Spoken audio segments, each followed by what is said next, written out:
Welcome to Fireside Giants. My name is Alex with my co-host here, Anthony Rivardo. Today's segment, Joe Judge, and I can never have too many excuses to talk about Joe Judge. The latest Giants Life episode came out, and he had some amazing quotes to give us and really showing us that not only is he a leader of this team, but he was really involved behind the scenes, obviously, with the NFL draft, the scouting, and some of those quotes just really indicated how much value they gained from this draft class and kind of what they're getting in some of these players that I'm really excited to talk about with you guys and go over, what he's brought to this team in such a short period of time, ranging from discipline to accountability. I'm so excited to always talk about Joe Judge, Anthony. I know you are too. Before we dive into these quotes and kind of what he had to say about this latest draft class, how you doing today, my friend?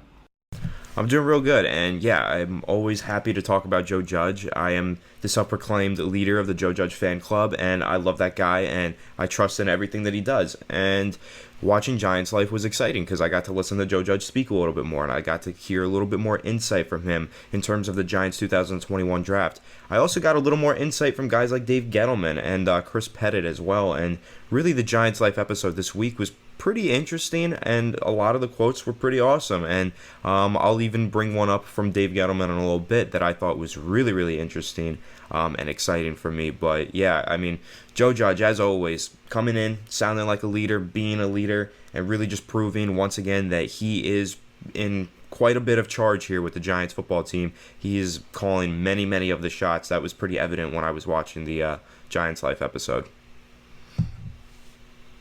Yeah, man. I mean, the guy is such an integral part of this team now, ranging from the scouting department to the disciplinary to the head coaching stuff and just putting together such an amazing coaching staff. We had 25 coaches and 22 players at the last rookie camp session last weekend. So just an indication of how much they've invested in coaching. The Giants have historically skimped in that category, not going out and getting the best coaches, not doing that much research into finding those guys who can really help benefit the team.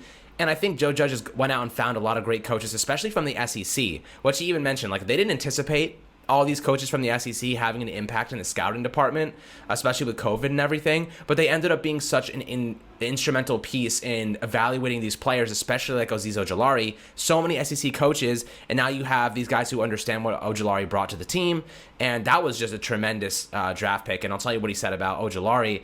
He said, "We didn't expect him to be there that late. We had a lot of calls trying to move up to that spot as we were getting ready to pick him. He plays stout run, against the run, and he had a lot of production in pass rush to have the number of sacks he had, and was very, very impressive."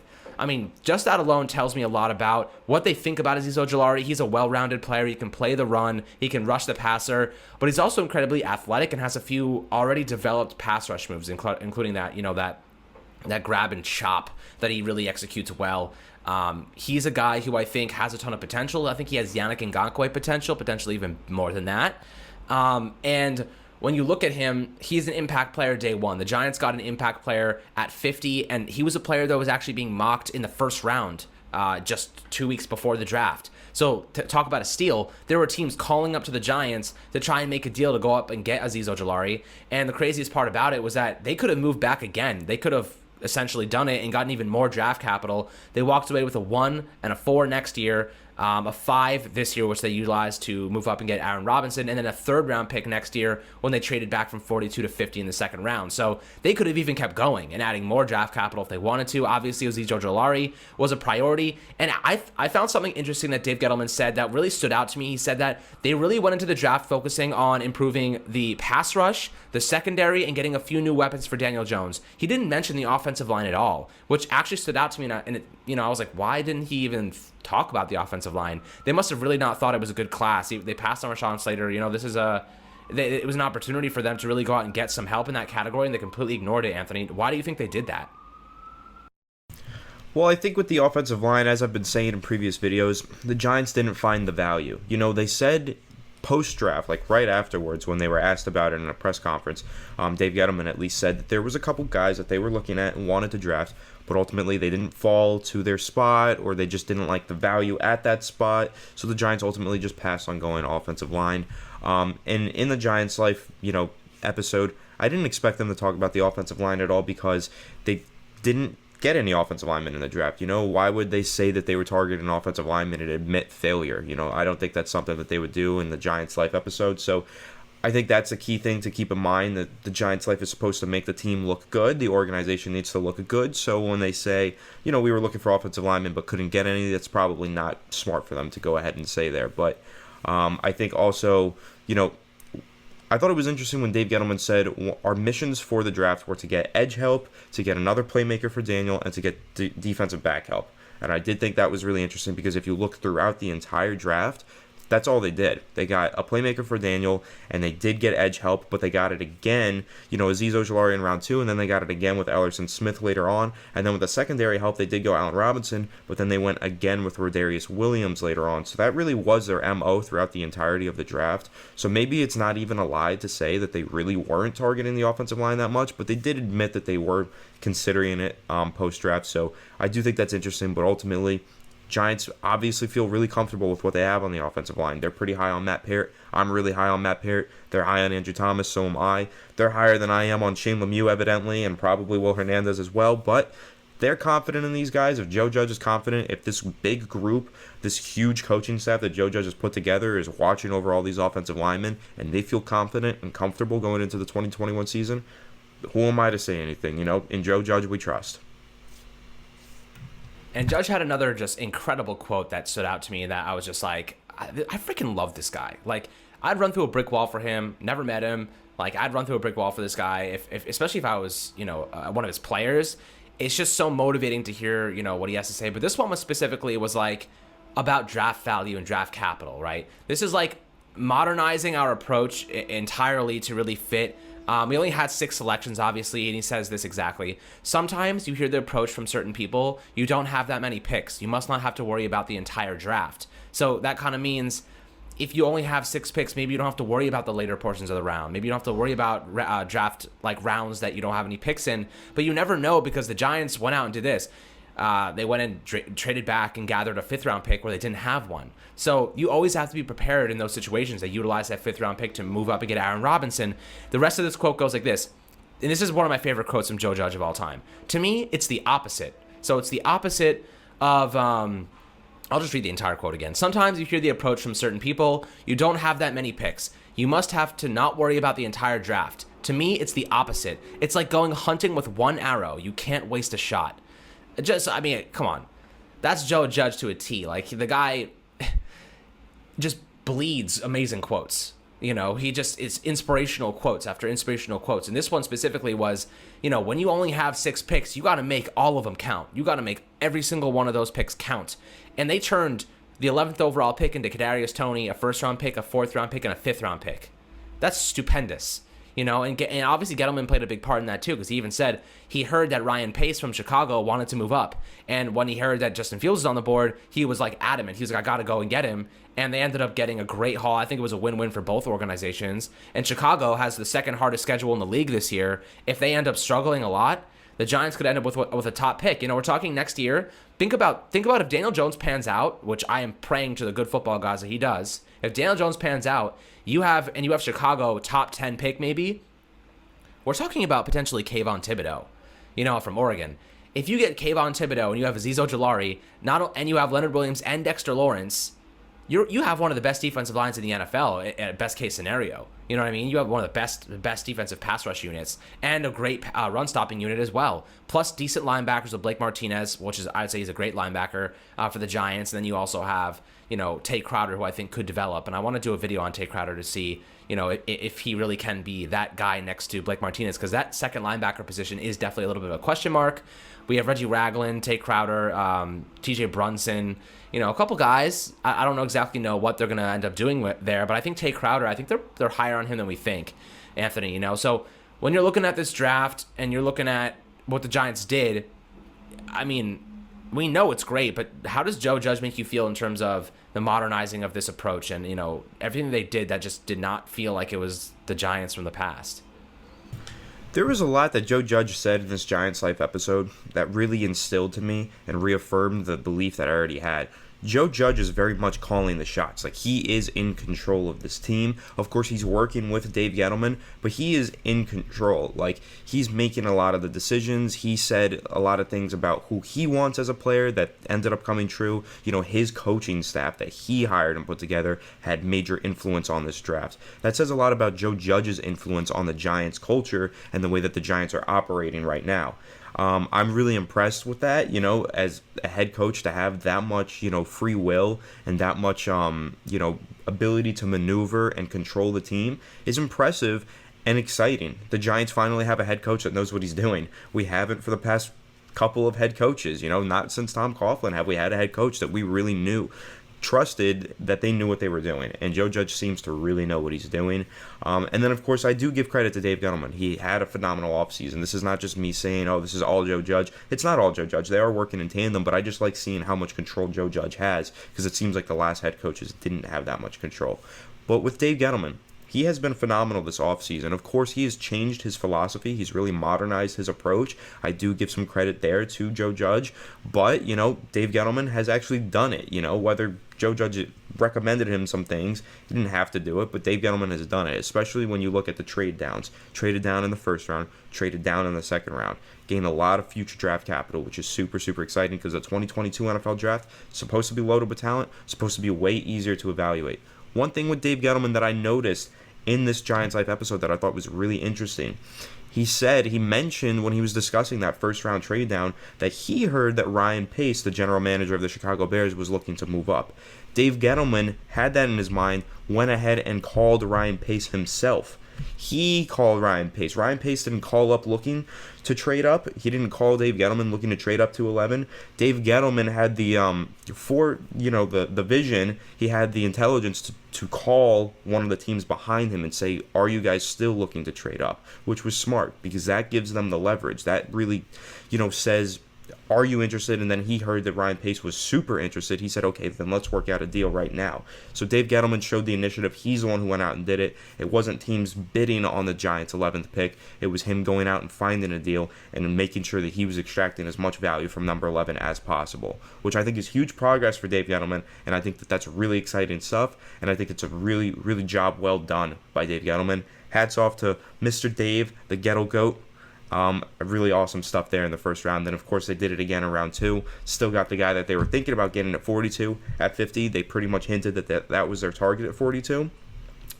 Peter Schrag said they were going SEC pass rusher no matter what in round 2, whether they were doing it at 42 or in a trade down at 50. They landed their guy regardless, Azeez Ojulari, someone that I was really, really high on in the pre-draft process, someone that I'm really excited to get in the second round. Would have been okay with him even in the first round. Obviously, I would have been happy with him in the first round if you guys listened to me pre-draft on this podcast. So, yeah, I mean, hats off to Dave Gettleman and Joe Judge in tandem working together. Phenomenal draft, and, can't stop talking about it. It's been almost a month since the draft, but we can't stop talking about it because they did such an amazing job. Yeah, let's talk about Kadarius Toney for a second, because Joe Judge had another phenomenal quote there. I think Dave Gettleman actually said he's like a receiver that runs like a running back. And that's the best way to describe him. Low center of gravity, very shifty in the open field. He runs like a running back, and that's why I totally see them creating some specific plays just for him in terms of the gadget utility that he does acquire. And he's not a gadget player. People will get crazy about the whole gadget player thing. He's not a gadget player, but he has gadget utilities, right? He has the ability to be an end around, type of guy, a jet sweep, even play running back on a snap, and like maybe they're going 2 running back sets and they have Kadarius Toney and Saquon Barkley. Imagine that. Imagine how defenses are looking at that saying, what the hell are we supposed to do with that? You know what I mean? So I'm excited to see how they get creative around Kadarius Toney. But this is what he had to say about him, and a lot of it was more about his character. And Joe Judge he loves to talk about what these guys are bringing to the table, but a lot of it's always centered around character and the type of person he is and how he affects the locker room. And that's what I love about Joe Judge. He's always focused on the locker room and the atmosphere and the culture around this team, and we've seen it change dramatically over the past year and a half. So this is what he said about Kadarius Toney after they drafted him. He was a guy that brought a lot of energy to every meeting. He was very direct, very honest, and that's what we are looking for with our players. We want a transparent locker room, a transparent building, and people that aren't afraid to tell you, this is who I am, and you accept me for me, and I really love that about people. That is what Joe Judge had to say about Kadarius Toney, and I think he could probably say that about most of his players at this point. a lot of them are, they're not afraid to speak up. They're not afraid to raise their opinions. And I think that's what a team should be like. If you're holding everything in, there's tension building like we've saw in the past. And, with OBJ, there was so much tension. He was scared to say anything. And it just blew up on the sideline one day. With Eli Apple, he was basically silent until his mom said something. And then you have Landon Collins, who went after Eli Apple. These are grown men. They have to be held accountable. They have to be disciplined. And if you have a problem with somebody, you tell them face to face. You don't go tell the freaking media. You don't go tell, the people that want to blow this up into a story that's going to make your team look bad. That's what happened to Golden Tate and why Joe Judge whipped his ass into shape real quick after he said on national television, I need the ball more. That ended really quickly. That was Judge was one talk, and he was like, that's it. And then they moved on from him without batting an eye after the season ended. So this team, they don't care about, the nonsense. They will make sure people are consequenced for their actions and held accountable for their actions. And I love that about Joe Judge. What he said about Kadarius Toney gets me excited because Kadarius Toney, the guy's always smiling. Every time I see a picture of this guy running on the field, always smiling, always happy. He said, I've been dreaming about this since I was a kid. I walked into this thing. I've never even been to New York before. That's what he said on the episode. He was like, I've only ever been in Georgia, Alabama, Texas. I've never been to New York. This is the first time. And it was for him, it was such a mind-blowing experience to walk into New York, see the buildings, see the high-rises, see this state-of-the-art training facility, and be like, I'm here. And I think he was so appreciative of that, and it showed his character. And Joe Judge, they didn't just evaluate talent. They evaluated personality, and it's really hard to do that over Zoom. So I really commend them for doing such a tremendous job in finding great people. And with Azeez Ojulari, it wasn't just the SEC coaches. It was Andrew Thomas. Andrew Thomas was his roommate in college. Andrew Thomas is one of his best friends. Andrew Thomas was at his draft party. The Giants could easily go up to AT and say, how's Azeez Ojulari? What is his personality like? And obviously Andrew Thomas, he's one of my best friends. I've known this guy since he was a sophomore. I was a junior. We know each other very well, and I trust him. He's a happy guy. He works hard, and Andrew Thomas said about him, he's a guy who will run through a wall for you. He on the football field, he will run through a wall for you. That is the type of teammate Azeez Ojulari is. They went out and got just tremendous people, and I love that because the demise of this team in the past has very much been centered not around talent, but around people getting crazy, people saying crazy things to the media, no accountability, no discipline. The Giants don't have to worry about that anymore, and that team will remain focused, consistent, and all gunning towards one primary goal. So I'm so excited about this new team, these new players, and what Joe Judge has really implemented here because they've done such extensive research into the red flags, into this, into that. And I couldn't be happier, Anthony. I give a lot of credit to Joe Judge for this. Obviously, Dave Gettleman played a part. I'm not going to leave him out of the equation. But there's no excuse. There's no way you can tell me that the second Joe Judge stepped in this building, everything didn't change. Everything changed for the better the second he stepped foot. Gettleman, the best thing he ever did was hire Joe Judge, and I will give him all the credit for that. The best thing he did for this team was hire Joe Judge, up to this point. Of course, there's a lot of work left to do. But up to this point, his best move was signing Joe Judge to a contract as our head coach. That's all I have to say. I don't disagree. I think that Joe Judge, the culture of the Giants has changed drastically since he was on board. Compare that to when Pat Shurmur was here. Everything has changed, and it's changed for the better, seemingly. It all feels like it's been better. I think the fan base collectively is a lot more excited for the future of the Giants than they were 2 years ago. We are all really excited and hopeful. There's a lot of hope now with Joe Judge at the helm. In terms of Azeez Ojulari, you said a couple things there. I thought it was really interesting how in the Giants Life episode, they did make it a point to mention all that stuff about Andrew Thomas and Azeez Ojulari being really close. AT referred to Azeez as his brother, and they did make it a point to kind of say and really hint that Andrew Thomas did have a process in recruiting Azeez Ojulari to the Giants, and kind of I think that he did have some discussions with the coaching staff.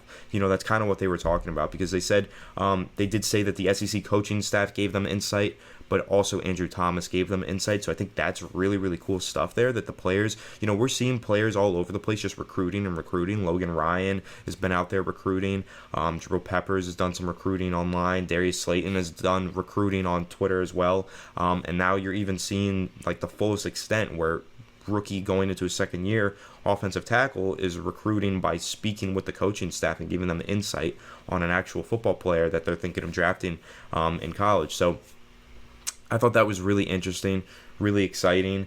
And then with Joe Judge and everything that he's been doing, as Alex said, I just feel a lot more hope, a lot more hope with him at the helm. I think that him and Gettleman are working really, really well together. They're modernizing their approach. They're extracting value. And another thing with Kadarius Toney and all these other guys, they did a really good job, because they mentioned that they were trying to get to know these guys as people. They weren't just drafting football players, they're drafting football people, and they were making a real point to emphasize getting the right people on board, with Kadarius Toney especially, as Alex mentioned, always smiling, great guy. Joe Judge rants and raves about him as his character, right? One thing that you got to keep in mind is how important the Senior Bowl has been to the New York Giants ever since Dave Gettleman has gotten here, and how that has been reaffirmed since Joe Judge has gotten here.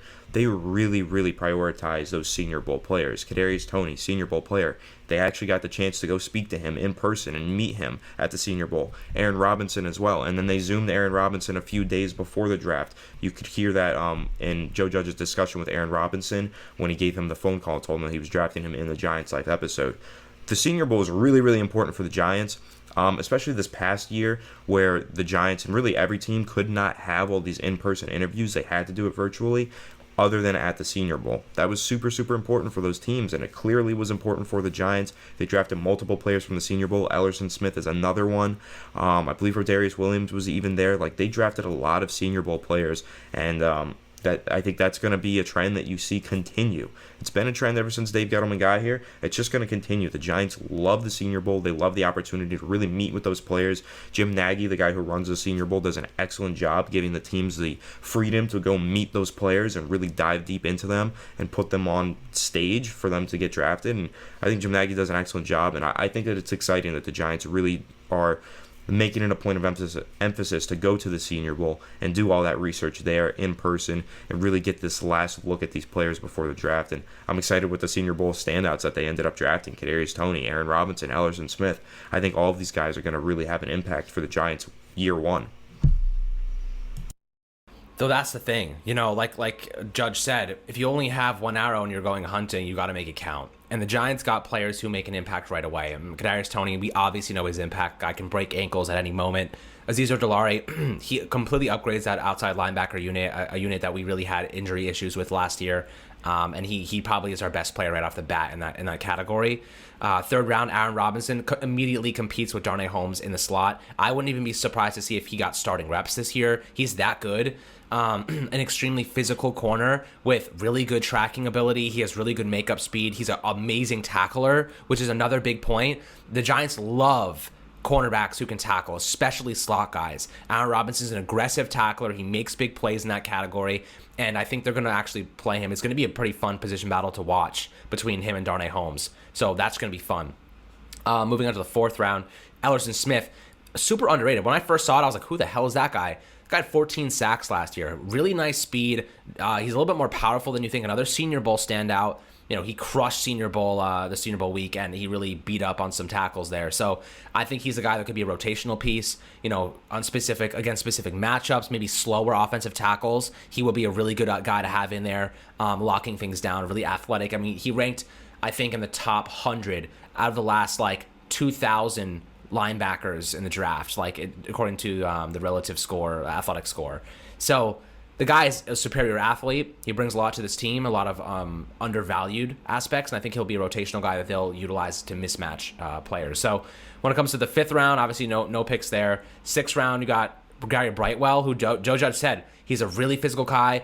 His tape popped out to me. He was like, that's a guy that makes your team better. How many times have teams found late round draft picks, especially at running back, that pan out? that contribute to the team, whether it's in the first year or down the road. Gary Brightwell not only will probably be an impactful player at special teams day one, but Joe Judge said, like, his tape popped out to me. Like, he's going to be a productive player for us. He's a guy that makes your squad better. I like to hear that, because he has some speed to him, has some shiftiness to him. The guy's fearless. Then they got Rodarius Williams, who literally said, and this Gettleman affirmed, by the way, he confirmed the type of corner that we're looking for and why this scheme is about to change. He pretty much kind of gave this away. We're assuming so far that the Giants are going towards a more man coverage, press man scheme, and he confirmed that with us because he said, basically, Rodarius Williams fits the mold of the corners that we want right now. We wanted a press man coverage guy who can follow the deep routes. Like he has good makeup speed, a very good athlete. He's good and aggressive up the line of scrimmage. And I think that's kind of what they're doing if they're playing more cover 3 or man coverage. If he's just dropping back deep and he has the speed to do so, or if he's playing man and a guy tries to beat him on a 9, he can track him downfield and make an aggressive play on the ball. So I think altogether, they got players who not only are going to fit their scheme, but also were best player available at the time. And guys that make an impact day one, whether it be on the starting team or as a special team guy. So altogether, this draft class, as we know, was I feel like we knocked it out of the park. I think Anthony believes the same thing, and Joe Judge and Gettleman just did such a tremendous job this year of evaluating these talents, trading back, and the quotes from this video, this Giants Life video, were just phenomenal, and it just further proved to me that we have such an inspirational head coach who really understands where this league is going. At first he came to the Giants and he was like, we want to be a ground and pound team, we want to do this and that. And I was like, okay, it's not exactly what we need right now. We kind of needs a little bit more progressive with our style. And he's ended up doing that. He ended up hiring a bunch of guys that are going to change this offense for the better, utilize a more downfield-oriented approach.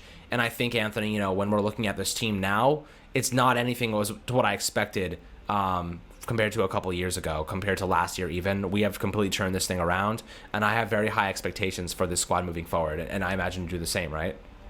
Of course I do. I've been saying I think that this is a team that should win 10 games this year at least. I think that the schedule is favorable. I think that the Giants went all in free agency and the draft. They added a ton of talent, especially the past 2 years. If you look at those in combination, the Giants have really gone out there and improved their team, improved their coaching staff too.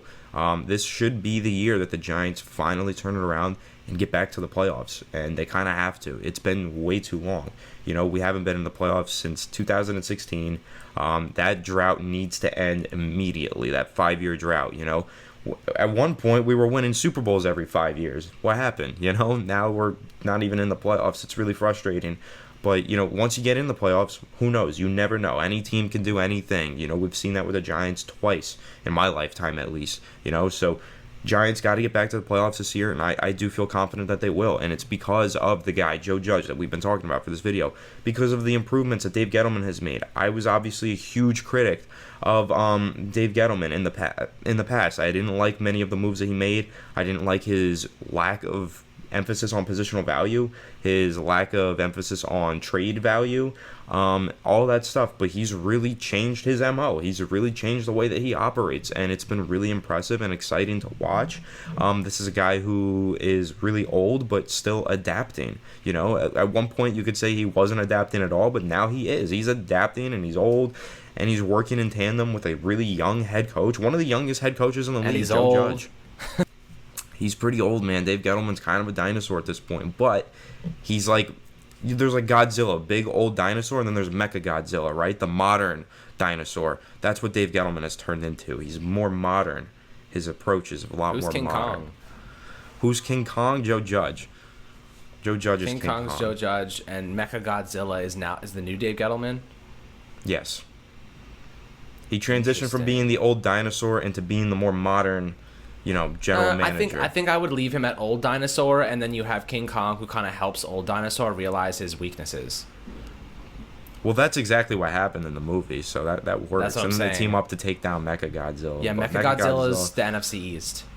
Mecha Godzilla's the NFC East. All right, yeah, that's any analogy you want. I don't know. All I'm trying to say is Dave Gettleman's really modernized his approach, and it's been ever since one of the youngest head coaches, Joe Judge, stepped into the building that's when the approach modernized. And I've been really impressed with that, because Dave Gettleman didn't have to modernize, but he did because that's what his head coach wanted, and he gave his head coach a lot of freedom, and now the Giants are just working a lot better, like overwhelmingly positive reviews on all of their offseason moves from the last 2 years. Not a coincidence, and not something to say is a fluke. This is 2 years now of production where we're really, really confident in the offseason moves that they made.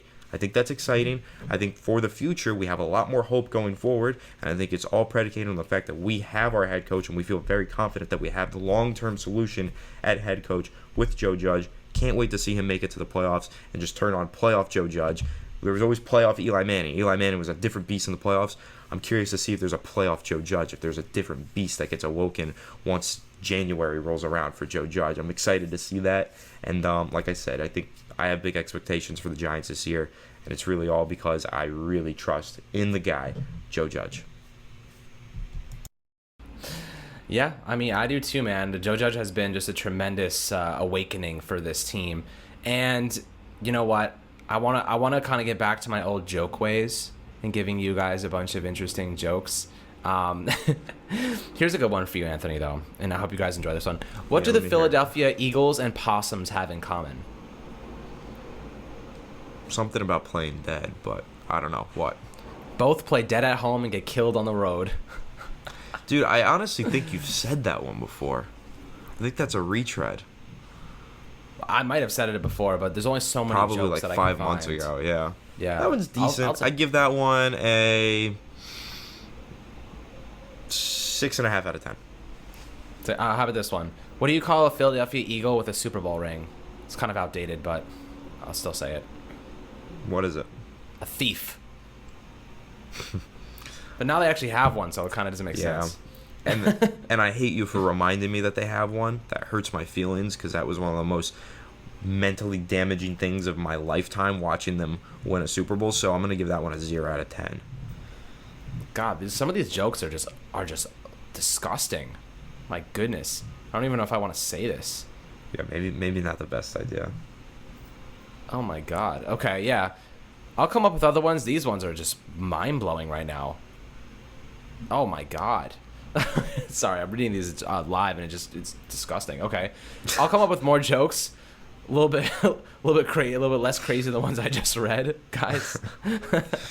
But I hope you guys enjoyed this video talking about Joe Judge, our fearless leader, our stoic, fearless, freaking awesome leader, and I'm so excited to see what he can conjure up this season with the New York Giants, my friends. Make sure to hit that subscribe button below on YouTube. Turn on notifications for Apple, Spotify, and then ring that little bell thing on YouTube too, so you get notified when we post videos. I'll be doing some more live streams. We have some cool Madden features coming up. Make sure to hit the voicemail. If you're watching on YouTube, we have the voicemail number, and you know what? I'll read it to you right now. If you're on Spotify or Apple, you can call this number, and you can actually leave us a voicemail. We already got a couple, so we're going to feature those in a video maybe next week. Maybe on Monday we'll put them in there. And basically this is the number, 929-359-3702. 929-359-3702. I feel like I'm selling you car insurance. So when you go and you call this number, you can leave a voicemail for us. I'm going to put it in the videos. We're going to answer you guys on the live, on the videos. Maybe we'll do some on the live stream too. And it's a really cool feature. We want you guys to be more involved here, building a bigger community, more in-person stuff. And I'm excited to talk to you guys in that facet, my friends. So thank you so much for tuning into Fireside Giants. Have yourself a fantastic weekend. The beautiful weather. It's too much to ask for. And my friends, enjoy the rest of your day, and we'll catch you guys on the next video.